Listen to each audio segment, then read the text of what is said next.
আমি বললাম তো আমি তোমাকে ছাড়ছি না। আরে আপনি আমারে ছাড়বেন না মানে? আমি করছিটা কি, আমার অপরাধটা কি? আমার জানা মতে আমি কোনো অপরাধ অন্যায় কোনো কিছু করি নাই, তাইলে আপনি আমারে ছাড়বেন না কেন? অপরাধ করনি বললেই হলো? তোমার নামে একটা চুরির মামলা আছে, আর তুমি চুরি করেছো, আর সেটা অনেক বড় অন্যায়। আমি আমি চুরি করছি, অথচ আমি কোনো কিছু জানি না। আপনি কি সব কথা কইতেছেন? আমার মনে হয় আপনার কোনো ভুল হইতেছে। আমি কোনো ভুল করিনি, আর ভুল করতে পারিও না। আচ্ছা, ভালো করে চেয়ে দেখো তো আমাকে চিনতে পারছো কিনা। কই, আপনারে তো আমি চিনতে পারতেছি না। আমার মনে পড়ছে, আপনার লগে একদিন আমার দেখা হয়েছিল। ওই যে আপনি আমারে ডাক্তারের বাড়িতে নিয়ে গেলেন।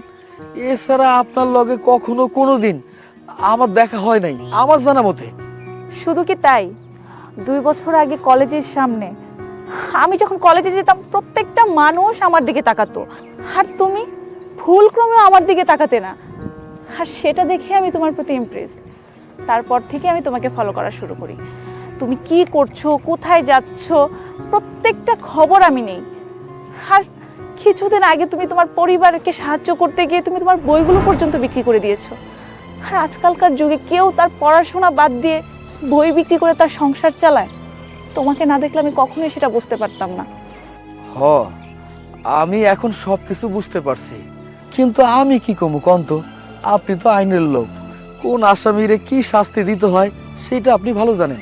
আপনি যে শাস্তিটা দেবেন ওই শাস্তিটা আমি মাথা পেতে নেব।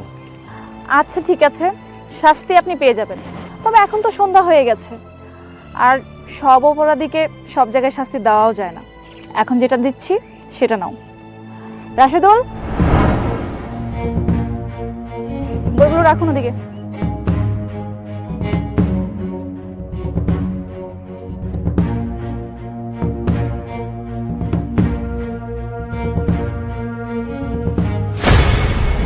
এই বইগুলো তো আমি ভাঙ্গির দোকানে বেচে দিছিলাম।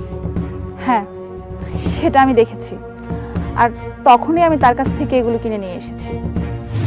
ও চাচা, আপনি দোকানে তালা লাগিয়ে বুঝে দিছেন?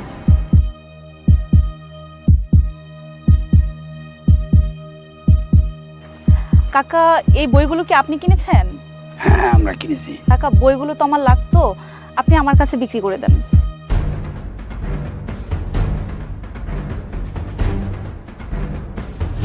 কারণ যে মানুষটার বইয়ের প্রতি এত ভালোবাসা, সেই মানুষটা বই বিক্রি করে তার সংসার চালাবে, সেটা দেখে আমার খুবই খারাপ লেগেছিল।